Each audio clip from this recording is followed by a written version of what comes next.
कारगिल युद्ध ने भारत को बहुत चीजों को सिखला दिया था। कई जगह भारत ने गलती की थी, पर अब वो गलती से भारत सीख चुका है। अब और चीनी मिसाइलों के बारे में अगर पहले ही सूचना मिल जाए तो फिर क्या होगा। भारत ने अब ऐसे किस विपन को सामने लाकर रख दिया है। जहां एक तरफ ये सब कुछ हो रहा है तो वहीं दूसरी तरफ कटोरा लेकर कटोरा शरीफ दुनिया भर के देशों के सामने गया था, लेकिन दुनिया के 10 देश पैसे, रुपए और डॉलर की जगह हजारों टन कूड़ा भेज रहे हैं पाकिस्तान में। जानेंगे पाकिस्तान कूड़ेदान कैसे बन गया है। इसके अलावे बहुत कुछ, आइए जानते हैं इन खबरों को विस्तार से। कारगिल की लड़ाई में भारत को बहुत कुछ सीखने का मौका मिला था। कारगिल की लड़ाई से भारत ने सीखा कि रियल टाइम डेटा कितना ज्यादा महत्वपूर्ण होता है, जिसके लिए भारत ने अमेरिका से बात भी की थी, पर अमेरिका ने उस वक्त भारत को रियल टाइम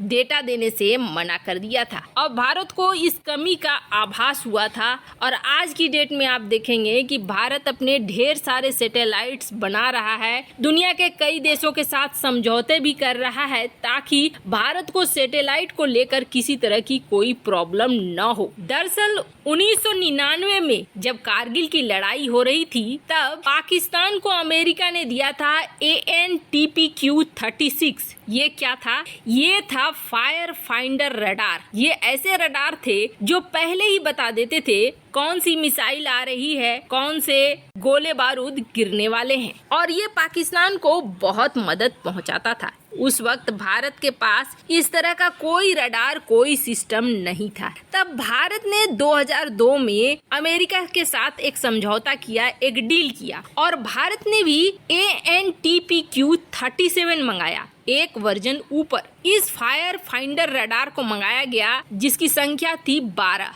2002 में ये डील हुई और अमेरिका ने 2007 में इस डील को पूरा किया। इस डील को पूरा करने के बाद भारत ने कथित तौर पर इसकी रिवर्स इंजीनियरिंग की, और रिवर्स इंजीनियरिंग करके भारतीय वैज्ञानिकों ने इसी के आधार पर अपना एक रडार बनाया। और वो रडार अब इतना खतरनाक हो चुका है कि सबसे पहले भारत ने तो 46 यूनिट बनाकर अपने पूरे देश में इसकी तैनाती की। 2017 में अलग अलग हिस्सों में भारत ने इसकी तैनाती की, जो आती हुई दुश्मन की आर्टिलरी, रॉकेट और मोटार्स को तुरंत ट्रैक कर लेती है और पहले ही बता देती है। वहीं जब भारत में ये बहुत सफल रहा, क्योंकि इसके कई फीचर्स हैं, जैसे कि 2 से 30 किलोमीटर से आने वाली आर्टिलरी को पहचान लेता है ये रडार, उसकी दिशा भी बता देगा, उसकी गति भी बता देगा। वहीं 4 से 80 किलोमीटर दूर से आ रहे रॉकेट को और छोटे मिसाइलों को ट्रैक कर लेता है। साथ ही 2 से 20 किलोमीटर दूर से आ रहे मोर्टार के गोलों को भी पहचान लेता है। अब इससे आप समझ सकते हैं कि ये कितना ज्यादा महत्वपूर्ण है। कहते हैं 1999 में अगर भारत के पास ऐसा रडार रहता, हमारे जो जवान शहीद हुए थे, कहा जाता है 80% सिर्फ इस वजह से शहीद हुए थे क्योंकि आर्टिलरी फायर में पता नहीं चल पा रहा था कि किधर से आ रही है आर्टिलरी और किधर से नहीं। पर भारत ने बाद में इस चीज को बनाया, और इस चीज को बनाने के साथ ही भारत ने इसका एक्सपोर्ट करना भी शुरू कर दिया। जब आर्मेनिया अजरबैजान की लड़ाई हो रही थी, तब आर्मेनिया ने भारत से ये रडार खरीदा था, और ये रडार कोई और नहीं है बल्कि ये रडार है भारत का स्वाति रडार। पर अब सबसे बड़ी बात ये है कि भारतीय सेना बहुत जल्द चीन की सीमा पर ये रडार लगाने वाली है, जो पहाड़ों के पीछे, घाटियों के अंदर और जंगलों में छिपे हथियारों को खोजकर उनकी लोकेशन बता देगी।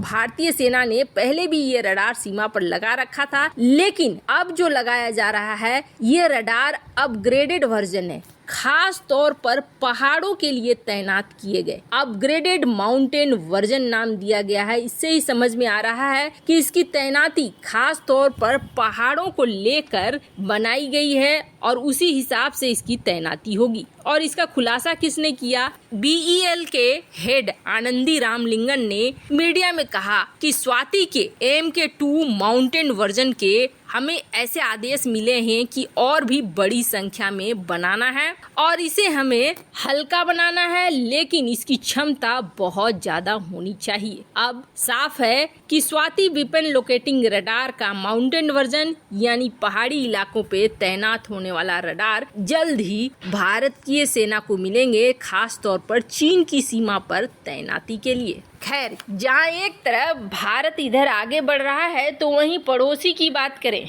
जो खबर निकल कर आई है उसे सुनेंगे तो आपको हंसी आएगी। वैसे ये देश बड़ा अजीब नहीं है। जब बंटवारा हुआ तो इन्हें एक अच्छी खासी रकम मिली, उसके बाद इन्हें मौका मिला अमेरिका की जेब साफ करने का, उसके पहले इन्हें मौका मिला रूस की जेब साफ करने का, इसके बाद भी मौका मिला यूरोप से GSP के नाम पर जेब साफ करने का। लेकिन आज स्थिति ऐसी हो गई है कि ये कंगाल देश दुनिया के देशों का कूड़ा ढो रहा है। जैसा कि ग्लासगो मीटिंग के बाद से ही ये चीजें देखने को मिलने लगी कि दुनिया के ज्यादातर देश अब न्यू एनर्जी वाले सेक्टर में जाना चाहते हैं, ऐसे सेक्टर में जाना चाहते हैं जहां पर्यावरण की सुरक्षा हो सके, पर्यावरण और ज्यादा बिगड़े नहीं। बात करें हर देश की तो हर देश में कुछ न कुछ कूड़ा निकलता ही रहता है और किसी देश में ये लाखों टन में होता है, किसी देश में ये हजारों टन में होता है। पर आप जब पश्चिमी देश को देखोगे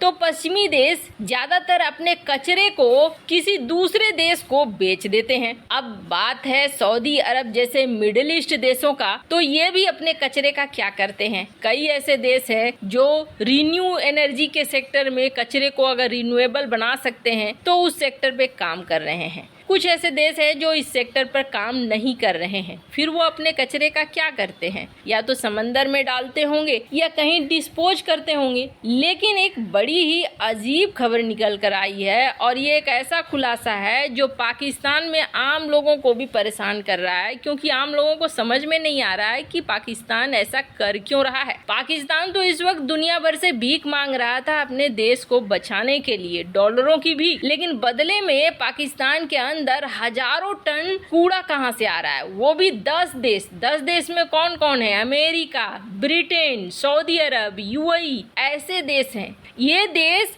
लगातार पाकिस्तान में हजारों टन कूड़ा भेज रहे हैं। जब पाकिस्तानी नेताओं से ये पूछा जा रहा है कि आप ये कूड़ा क्यों खरीद रहे हो और हमारे ही देश में कूड़ा क्यों आ रहा है, हमारा खुद का सालाना 3 लाख टन कूड़ा और कचरा निकलता है जिसको हम एडजस्ट नहीं कर पाते हैं, तो पूरी दुनिया का कूड़ेदान क्यों बन गया है पाकिस्तान। तो वहाँ के नेताओं के पास भी कोई जवाब नहीं है। लेकिन ये 10 देश हैं जो 10 देश लगातार पाकिस्तान को हजारों टन कूड़ा सप्लाई कर रहे हैं और पाकिस्तान उन कूड़ों का क्या कर रहा है कुछ भी पता नहीं है। माना यही जा रहा है कि पाकिस्तान ने अपने आप को एक डंपिंग जोन बना रखा है और यहाँ पर कूड़ा फेंकने के बदले में कुछ पैसे मिलते होंगे और इस तरीके से पाकिस्तान अपनी जिंदगी को चला रहा है, जो कुछ थोड़ी बहुत सांसें बची हुई है। वैसे इस मामले में आपकी क्या राय है, कमेंट कर जरूर बताएं। जल्द मिलते हैं अगले वीडियो में नई खबर के साथ।